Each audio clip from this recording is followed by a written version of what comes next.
this is a choose-your-own-adventure style of D&D. Basically, what will take place is I am narrating us a story. There's going to be choices throughout the storyline where a vote will appear on Twitch, and you'll be able to participate by voting into those polls. There will be certain times where we make dice rolls where the dice will appear on the screen. So basically, I will start this dice spinning, and it will be one of y'all that will tell me when to stop. And then once I'm told to stop, that will be the roll that we move forward with. Once per session, we're able to re-roll that in case something catastrophic happens, and then that 4 could become a 13, or that 4 could become a 7. A new mechanic that we're going to be introducing today, which is the ability to create and name an NPC. Whenever folks are generous enough to me to be able to subscribe or donate bits, that sort of thing, we'll be able to let you have some influence on the world itself. So I will be able to create an NPC that will be seen either this session or next session. So they will be weaved into the storyline. Serwyn, a tall but lean character. They're not frail, so maybe kind of highborn, right? So we'll say that they have a bit of a background, not necessarily royalty of one of the houses of Zendrick. I don't think that they're a dragon-marked house. So that'll rule out Fjarlin. We'll leave them as human. So Serwyn is a tall and lean man, not frail, with a dark coat that is worn. So the leather itself is worn down not by decoration, so it's not purposely made this way, but from wearing it and using it for years. We'll say that he has a scarf wrapped around his throat. They have a satchel that they keep with them, not necessarily as a weapon. It's not meant to be that. It is a satchel they keep stuff. You also see on Serwyn's fingers there tends to be ink stains, and they have a lot of dirt because they've been walking. So Serwyn is a traveler. I would say the ink stains means that they're someone who helps make deals. Apprentices,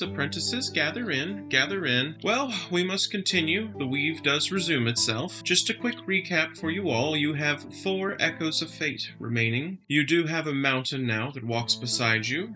Thum, a dragon that watches quietly. I pretend not to worry about what is unfolding as your archmage, and something beneath the world. Something listens. But today the road is simple. The caravan rolls forward. Thum, your new giant companion, walking behind it, careful as he can be to not shake the axles of the caravan. Steve pulls steady, and Solomon basks lazily atop a supply crate, because who's going to tell the giant crocodile to move? The air is calm, too calm. Shurka narrows her eyes at the horizon. There, she says, ahead, a small settlement. And ahead of you is not a town and not ruins, just a roadside cluster of buildings. And smoke rises from one chimney, just one. It wasn't here the last time this road was traveled. Thum tilts his head and says, "No." Steve's voice is much softer and says, "No, moved." So you approach slowly, and from a distance you can see a crooked inn sign swinging in the wind, a well near the center of these buildings, no visible townsfolk, and one door of a building slightly open. This place feels non-hostile, but not welcoming, almost waiting. And with that, we have our first decision to make this session. What do you want to do? Do you want to enter this area cautiously? You could circle the settlement first, see if there's anything around it that could help give you more information. You could call out from the road. You could send Solomon ahead, or ask Thum what he senses. Go ahead and cast your will. Send the crocodile in. He should scare off any big bads, right? Plus, if you just send a crocodile ahead, what will people think? Maybe he's a patron. Give him some respect, right? I'm sure this crocodile can speak to people, report back what's going on. It's almost like he only speaks crocodilian, and to Shurka, who also speaks crocodilian, oddly enough. So, we are going to send Solomon, our faithful companion crocodile of Shurka, into a slightly abandoned-looking town. Solomon slides down from the caravan on the supply crate with a heavy thud. Dust puffs all around from where he lands. His massive body lowers to the ground, slow, deliberate, in a posture that definitely reminds you he is a predator. One of the caravan, a tall, lean man with a satchel in a worn coat and his fingers with ink stains, Serwyn watches the crocodile approach with no fear. Solomon creeps toward the inn's open door. The rope on the well begins swaying just slightly, and you hear Steve murmur, "Careful." Thum narrows his eyes. Ground is wrong. Solomon reaches the threshold, and he stops, snouts inches from darkness, and he inhales deeply. Then he hisses, low and aggressively. Something inside hissed back. The air shifts colder. The open doorway you can see darkens unnaturally, like light is being swallowed into it. Solomon, though, does not retreat. Instead, he shows his teeth. The man behind you says, "It's testing you." Shurka says, "Testing what?" And Serwyn finally looks at you and says, "Whether you're loud enough." The darkness inside of the inn moves, not forward or outward, sideways, like something slipping between walls. Steve lowers his voice in his donkey form. "It shouldn't be here." An option is presented to you on how you want to handle this. You could, at least in your way, ask Shurka to command that Solomon attack what is in front of him. You could have Solomon come back by pulling him. You could approach right next to him. You can ask this newfound stranger who's appeared in your camp what it is, or let Thum intervene since he said the ground was odd. Cast your will. Ooh, a thought to let Thum intervene. He is your traveling mountain after all. What good is a giant if you can't send him into these weird makeshift little buildings, right? We will let Thum intervene. Probably best you let the giant do his work. So you gesture to the mountain, and Thum moves. The ground feels it before anyone even sees it.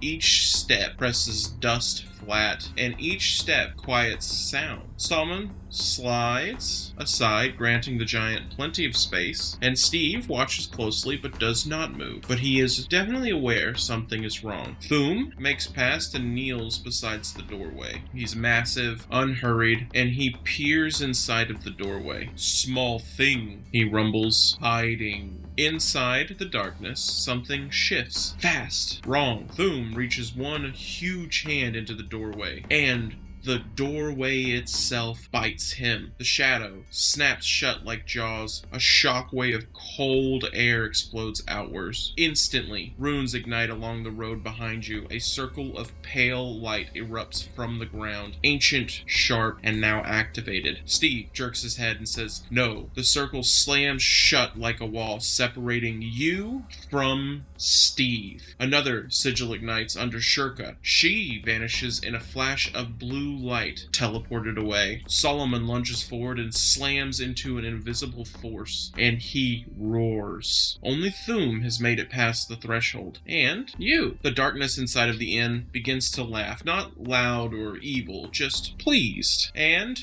the tall, thin man from your camp says calmly, "There it is." Now, from inside of the inn, you feel a shape begin to peel itself free, like ink separating from paper. It crawls along the wall sideways, limbs unfolding on all manner of wrong, eyes opening where there were none. Loud, it whispers. Thum turns slowly with stone grinding. Rude. Now, combat is initiated. So first, it's time to see exactly what you do. What better way to determine some combat than with a roll? So will one of our apprentices or our new thread please tell me when to stop? But you can. Stop, hurrow.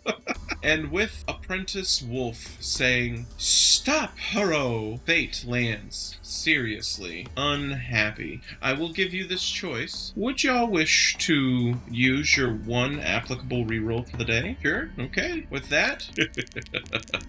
And a 17. Very good. What a wonderful use of your ability to redo this. That's ideal. Wonderfully done. Wonderfully, wonderfully done. Now, let's see what happens. The thing, whatever it is, unfolds from the wall, limbs bending in every wrong way, eyes opening where there were none, and it hisses again, loud. But this time, you move first. Thum slams one massive palm against the ground, and stone erupts up upward in jagged little plates. The invisible runes flicker violently, not broken, but disturbed. The creature recoils as the floor fractures beneath it. Solomon, still blocked by the barrier, slams his tail against it, and cracked spiderweb runes across a glowing wall appear. You feel it. Apprentices, you feel the weave reacting. This trial did not expect resistance this strong. Not prey, Thum is growling. Mountain! The creature lunges, but you're ready. Now, apprentices, you are allowed to take one bold action in this combat. You can begin to charge this creature. That might provide you with enough poise going forward, right? You could begin to use one of the artifacts that you've crafted before on your caravan. You could use the Anchor's Pulse. You could attempt to break the rune barrier that seems to be fractured slightly, or you could give your will to Solomon to smash the barrier, preventing him from getting to you, or call to the power itself, cast your will. And someone's gonna have to find Shurka after this. I hope she wasn't teleported way above the sky and is currently falling. So how do you wish to strike this? Well, you did send Solomon in first, so it makes sense to try and have him smash and come to your rescue, or at least as commanded. They're not rescuing you, right, if you tell them to?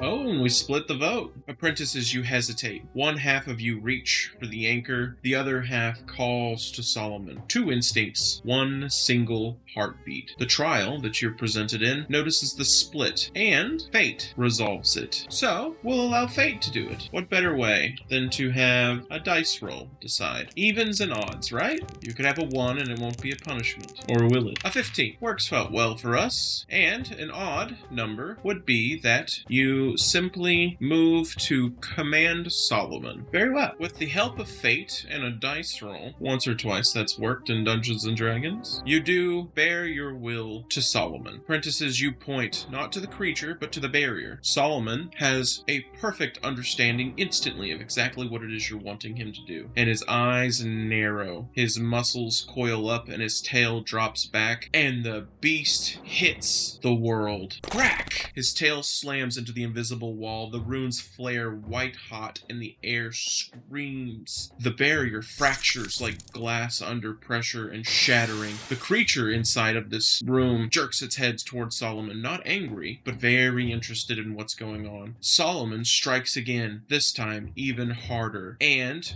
with all of the shattering will of the sigil wall explodes. Shards of light everywhere, and the shockwave ripples across the road. Dust lifts, the cloak of Serwyn whips, and the well rope snaps tight. Steve steps forward instantly with no hesitation. Good. Shurka seems to reappear in a flicker of blue fire, and her eyes are blazing with anger. Now we're involved. Thum smiles and says, better. The creature inside of the building tilts its head. New eyes open along its neck, and it studies Solomon. Then you, then the caravan. Louder! It whispers to you. The shadow inside of the inn peels off the wall. Not one shape this time, but 3. It seems, apprentices, you didn't break the trial yet. You have advanced it. So, now, as things begin to escalate, we have new choices for you to do. So, which do you command? Would you like to focus on one specific target? Do you want to take a defensive formation, which may involve having Thum and Solomon have everybody attack at once? Ask Thum himself to just strike first, or you can challenge it verbally, and then apprentices, you would do head-to-head battle without allies, which could be very dangerous. Cast your will. Immediately a split vote. A formation, or challenge it verbally. Now, would you wish to go and put danger aside and do battle with will, 1 versus 1? A defensive formation. Fair enough. Probably the smarter choice. Probably. But fair enough. Probably best to prepare for more trouble since you were caught off guard with the teleportation. So, apprentices, you think, and that matters. You do not charge, and you do not shout, and you do not panic. Instead, you form. Solomon slides, low and ready. Steve steps forward, steady as a wall. Shirka raises 2 fingers so that she seems to be tracing a sigil in the air, and Thum plants both hands into the ground. The circle closes, not tight, but strong. The caravan, at this exact moment, stops being travelers in general, and it becomes a fortress. The circle is strong. The ground hums beneath your feet, and the sanctum thread anchor answers your call. Lines of faint light ripple outward across the dirt like roots, stabilizing, locking, and holding. The 3 shadow creatures circle slowly around your caravan, studying, learning. One speaks, not out loud, but inside your mind. Not loud. Clever. Serwin watches from beside the well, his arms folded, and says, "Good choice." One shadow darts forward suddenly, not attacking, but probing. It touches the edge of your circle and your formation, and the anchor pulses. Thump.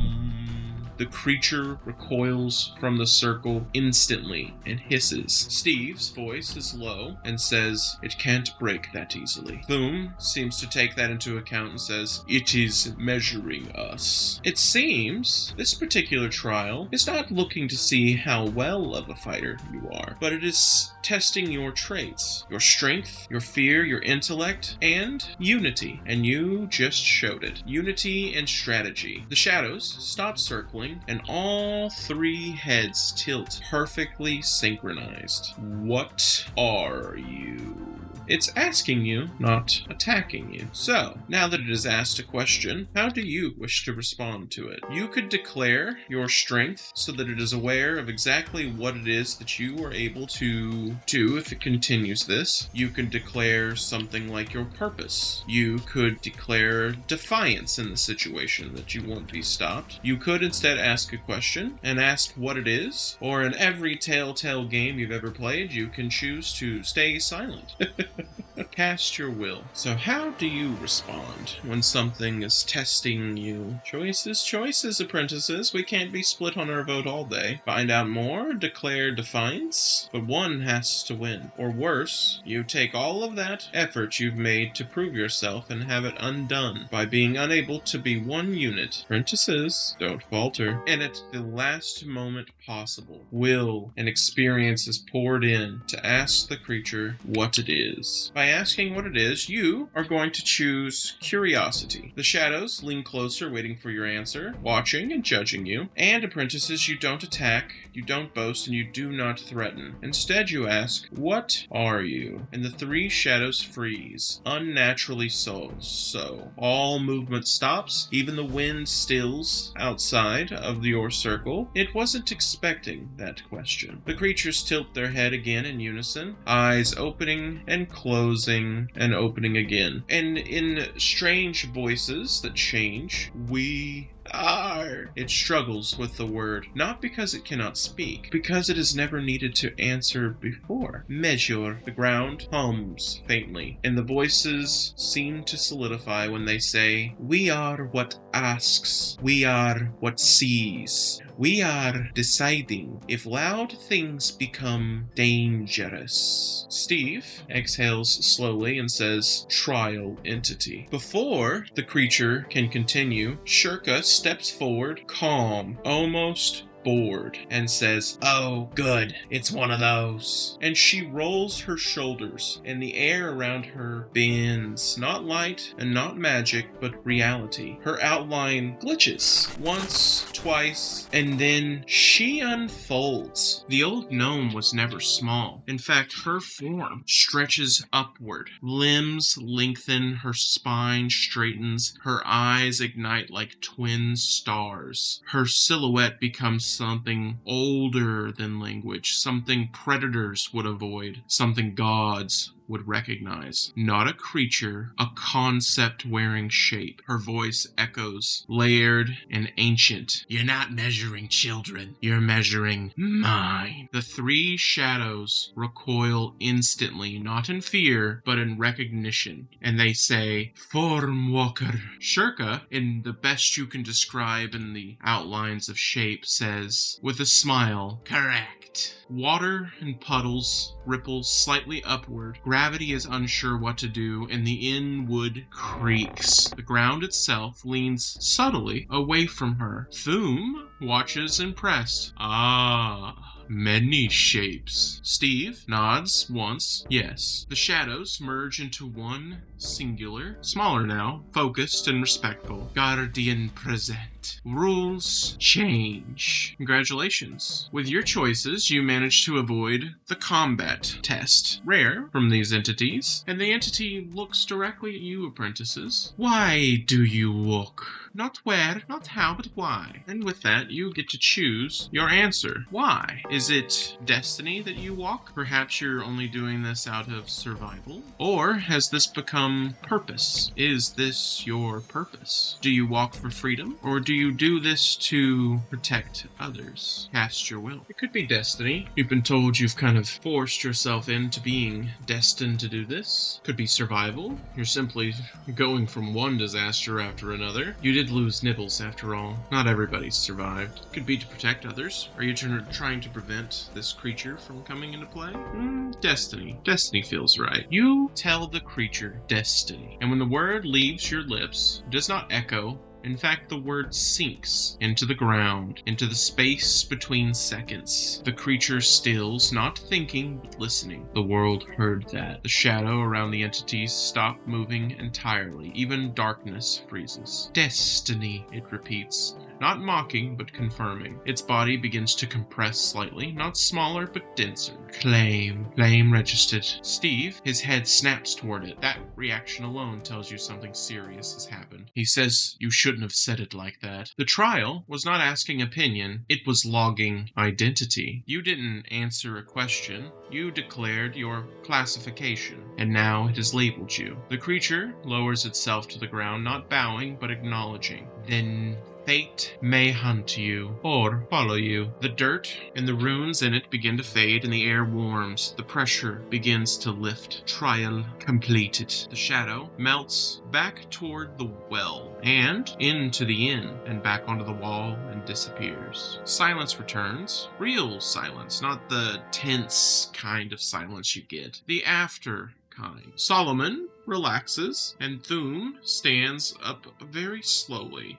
Shirka, her form folds inward again, shrinking and condensing, until once again she's nothing more than a small, old gnome. She dusts off her sleeves, and you're still unsure how dust even got on her sleeves. Well, she says casually to you, that could have gone worse. The man by the well, Serwin, nods and says to you, it usually does. Steve says, you've been marked now. Next time something asks what you are, he pauses. Lie. The town remains in front of you, the inn now quiet, and the well water is still. Serwin watches you with newfound interest. Now, a choice. What is it you wish to do? You could question Serwin. You can enter the inn to investigate it some more. You could inspect the well, find out why so much happened in and around it. You could take the safest option and leave immediately. Or, now would be a great time to ask Shirka what she is, since she just transformed into some abominational horror. Cast your will.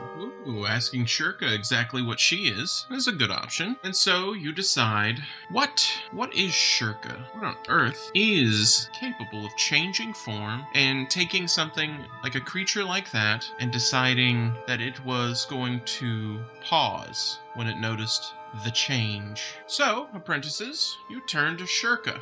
Not the road or the town or the inn just yet. You look at her. She's brushing dust from her sleeve like nothing happened. She's small, wrinkled, and very ordinary. In fact, ordinary is because that's what she's been this entire time. Nothing more than an old, well-knowledged gnome. You begin to ask her, what are you, really? Silence. Heavy silence. Steve does not look at her. That's probably your first cue. Thum does, and his stone brow lowers slightly. Serwin, the man near the well, watches with interest. Not surprise, but interest. Shirka stops brushing the dust away, her hands still mid-motion. She does not look at you yet. That, she says quietly to you, is a question for change stories. She turns, her eyes are glowing, faintly, but then they begin to stop glowing. Now they're calm. Are you certain you want the truth? Shirka doesn't seem to threaten you with that. She isn't warning you. She's just asking you like a teacher would before a dangerous lesson. Steve, in his donkey form, says, "Careful," and Thum even rumbles softly, "Truth heavy." Serwin tilts their head. I'd ask. So, option is if you wish to press a little more to find out exactly what she is, we can do that. You could respond with, "Yes, tell us." You could specify only the parts that you need to know. Who you are to us is something you could ask. You could be confident and say, "We can handle it." Or again, use silence and wait. Cast your will. Okay? You can ask for fact. Seems to be the choice. Smart choice to say, well, maybe only what we need to know. It's an option, but progress made, and the decision was to say, yes, tell us what it is you are. Fair. Apprentices, you do not hedge, you do not soften it, and you do not retreat. Instead, you say, tell us. Shirka studies each of you, not judging, but measuring exactly what's going to happen. Steve looks away, and Thum closes his eyes briefly. Serwin, near the well, leans forward slightly. All right, very well. Then, let the fate decide how much you're ready to hear. And it is time to see exactly what it is that she is. Ooh! The reroll has already been used today thanks to the 3 earlier. So, you ask exactly what Shirka is, and a 4 is what you're gonna get. Boy, oh boy. That's quite the detail. Cox says, hold on now, I want to roll with advantage. Fair enough, we'll allow it. You subtly, and very unsubtly thanks to the noise, bribe the DM for an advantage roll. So let me know when to stop. Oh, what a good use of bits. Oh my goodness. Oh boy, made it a 20. I got a feeling y'all might be prepared for just about anything. Wow, okay. That is fate deciding on a second attempt, but totally not the first attempt. Shirka does not react immediately to you. She doesn't smile, she doesn't nod, instead she exhales, slowly. Oh, you are ready. Steve closes his eyes, not surprised, but resigned to what's going to happen. Thum's stone fingers tighten slightly against the earth. And Serwin, the man by the well, says, well, that's new. Shirka lifts a finger, not dramatically or magically, simply deciding. Reality begins to bend around her again, but this time she doesn't change shape. She stops pretending to have one. Her outline loosens, her edges blur, and her shadow moves just a half-second late, and her eyes stop reflecting light correctly. You realize something slowly, horribly, beautifully. She isn't transforming, she's stabilizing. Her voice now carries 2 tones layered together, an old one and an endless one. I'm not a creature. I'm not a mage. I am a constant. The ground shakes, almost in recognition. Before kingdoms, before dragons, before deities learned their names, her eyes meet yours. There were things that made sure stories continued. I'm one of them. Silence falls for a moment. When worlds almost end, we walk. Not to save them, but to see who does. Steve speaks quietly and respectively. She is older than prophecy. Thum even says, older than stone remembers. And Serwin, from over by the well, says, older than endings. Shirka looks back at you, just a little gnome again, small and ordinary. It's impossible that she could look ordinary now. I'm not here to guide you. I'm here to witness. My purpose is simply to witness what you become and what you do. I'm the most neutral party of this. And the moment she finishes saying that, something far away feels like it has its eye upon you. Shirka adjusts her sleeve again, calm. So, still want advice? Now, questions galore for Shirka. Right? Like, what on earth would be that kind of sound? Well, I guess we get to find out. We have a new question. What exactly is it that you want to say to her? You could say and ask her, why us? What exactly is notice us since she has some knowledge. You could always ask if this is something you could even fail at this point. You can say, what happens if you succeed? What if you do succeed? Or you can say nothing. Cast your will. One thing you do know is a presence like this is of true neutrality and pacifism in terms of she is not here to influence what is taking place. She is here to observe it. So the reason she didn't step in for Nimbles was that she can't. That's not her purpose. Without strive, what are you? If she was to remove that, she wouldn't be able to see what you become. Steve could have prevented it. Shirka could not have. The question, why us? So, we see. Why exactly us? Why this group, this caravan? It's a good question. Apprentice Wolf takes a step out and says, I think more questions may tie your hands. No more questions from this apprentice. The others, you ask why us? And Shirka does not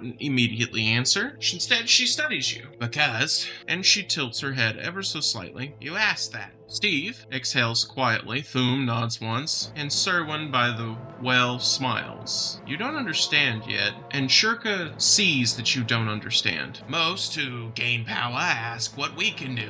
Most who face danger ask how do we survive. Most who ask when they're chosen say, why me? But you asked why us. Her eyes soften, not kindly but proudly, like she's proud of the question being asked. That is a question of those who carry worlds. Individuals change stories, but groups change fate. She straightens up. I don't walk beside heroes. I walk beside convergences. Steve, you hear, mumble to himself, that tracks. And Thum rumbles, many paths, one place. Shirka looks at the caravan and says, A dragon who chose peace, a mountain who chose motion, a beast who chose loyalty, and apprentices who chose destiny today. You're not important yet, but you're inevitable, and that's why I'm here. Apprentices, what do you want to do now with that newfound information? You could ask more questions, but I don't know exactly how much you might get more. You could enter the little inn where the creature came from, turn your sights to Serwin. You could also leave before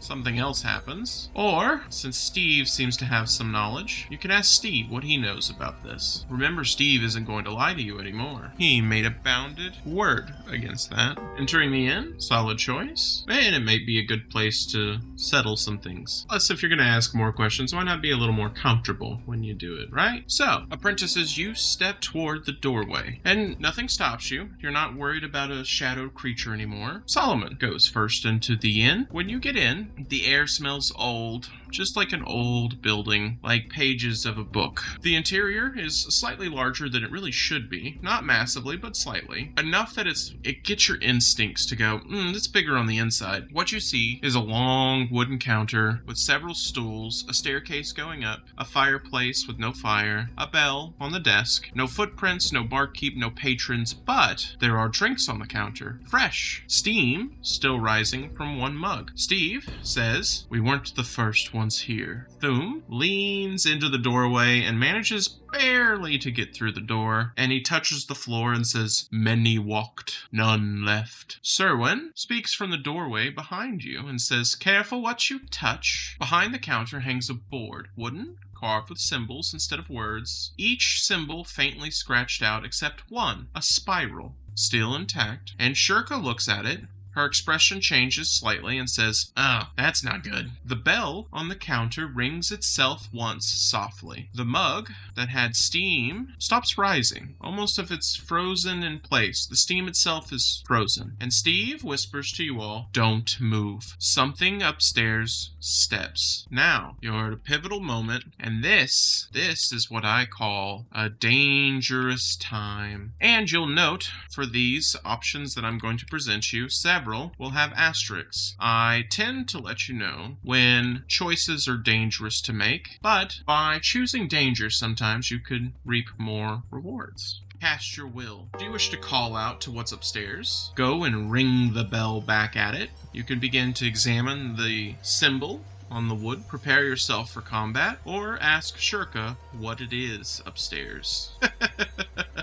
What is a story without danger? But you choose to examine the spiral symbol on the plank of wood. So as you approach the board, the carved symbol stares back like old eyes. Each mark scratched out, erased, denied, and forgotten, except one. It isn't carved like the other, it's actually etched, cut deeper, older. Solomon sniffs the air and steps back with a low growl. Instinct. Steve watches your hands carefully. Do not touch it yet. Thum tilts his head. The mountain says that mark remembers. The spiral is not a symbol, it is a door. The closer you look, the more wrong it feels. The lines aren't clean, they shift slightly when you don't look at them directly. They don't want to be understood, all at once. The spiral turns inward, not outward, inward, tighter, tighter, tighter, until your eyes hurt trying to follow it. Shirka steps beside you, quiet, with a very serious tone, and says, "That is a threshold mark." Serwin, from the doorway, says, "Oh, that is unfortunate." Steve exhales slowly. "This place isn't an inn. It is a waiting room." Shirka doesn't look away from the spiral. "Mark appear when something decides whether it's allowed to exist. Please don't touch him." The bell rings again, softly. The steam begins to move again. Upstairs, another footstep, closer. Thum says, "Someone upstairs being judged." Steve nods. "Or something." So, choices. More danger, more danger. Do you want to do exactly what you were told not to do and touch the spiral? That could be fun. You were just told by several beings. Or do you step away slowly and leave? Or go upstairs? Cast your will. Immediately, an apprentice says, "Let's go upstairs. We can handle it." Ooh. Do it. Nothing bad's ever happened doing exactly the opposite you were told. In fact, your rolls have been so good today. Why not test your luck? We're at a 50-50 split. A decision needs to be made. You don't want fate deciding for you, do you? Ooh, again, a last moment. Upstairs. That is where you head. Okay, we could have touched the symbol just a little bit, but smarter heads prevail. You didn't test the symbol, you didn't ask more questions, and you didn't wait for more to happen. You chose to move forward and not turn tail. You turn away from the spiral, and it's almost as if you feel that symbol watching you as you walk away. You step toward the stairs, and the wood creaks under your weight. Not weak, but old. Solomon stays low. Steve clops behind you. Shirka says nothing. And Thum is going to wait below because he's far too large for the steps. The second step creaks. The third step doesn't. The fourth step, it breathes. The staircase exhales. Not wind, but breath. Steve stops and says, "It knows we're coming." You continue. At the top of the stairs is a hallway. Long. Too long. The end isn't big enough for this hallway, and you know that. Your instincts know that. Reality doesn't seem to be concerned with that fact. And there are 5 doors, each different. On the left side, you see an iron-bound door. The second is a painted white, but the paint is peeling. On the right side, you see a third door carved in runes. The fourth is slightly open, and directly in front of you, at the end of the hall, a door with no handle. Just so happens you have a handle in your pocket. Shirka seems to study all of these doors, not worried, but interested. And you hear the voice from outside, "Serwin, choose wrong, and you may not come back the same." Steve murmurs, "Choose right, and we learn why this place exists." Behind you, the staircase is longer now. You don't remember it being that long. Now is the time to choose. What door do you wish to go into? The iron-bound door? The white door that was painted with paint peeling? The one covered in runes? The door slightly open? Or the handleless door? Choices. Cast your will. What door do you wish to enter? All with varying trouble. Remember to choose carefully. Doors remember who opened them. Immediately, the iron-bound door piques the interest of several. Don't forget you have a door handle that can open even handleless doors. And with a split. Oh my. Well, it worked so well to allow fate to choose for us last time. Why not have it again, right? So, evens will be the iron-bound door, and odds will be the handleless door. Who wishes to stop fate? Pressure's on you. For destiny's sake, stop! And with that, evens and an iron-bound door is where you will go. Ah, the joys. And the iron-bound door you approach. As they say in many a game, what's behind door number 1? You approach this iron door. It's thick, old, and scarred. The metal bands themselves are not decorative, they are restraints. Up close you see marks. No, scratches. Deep ones. Someone tried to get out. Solomon growls, not at the door, but what's behind the door. Steve rests his hand lightly on the wood and closes his eyes and says, alive. The door knocks from the inside. 3 distinct knocks upon the inside of the door. Shirka tilts her head, interested, not alarmed. Not that that's comforting. Serwin's voice from below drifts up. Ah, you picked the honest door. The hallway lights dim slightly, not darker, quieter. The other doors along the hall all click softly, one by one. You didn't choose a door, you chose the door. From behind the door, a voice. Hoarse, dry. Is it time? No, Steve says. Pity. Whom rumbles from the bottom of the stairs. Prison. Shirka nods her head. Yes. The voice speaks again, quieter. Who stands outside of my lock? The wood trembles. The iron rumbles. Well, you're presented with yet again an option to tell a being what you are. Will you heed the warning you got last time from Steve when you were asked what you are? To lie? Do you turn the question truthfully but turn it back on to another? There's another option. So, you can specify that you're travelers. You could ask it what it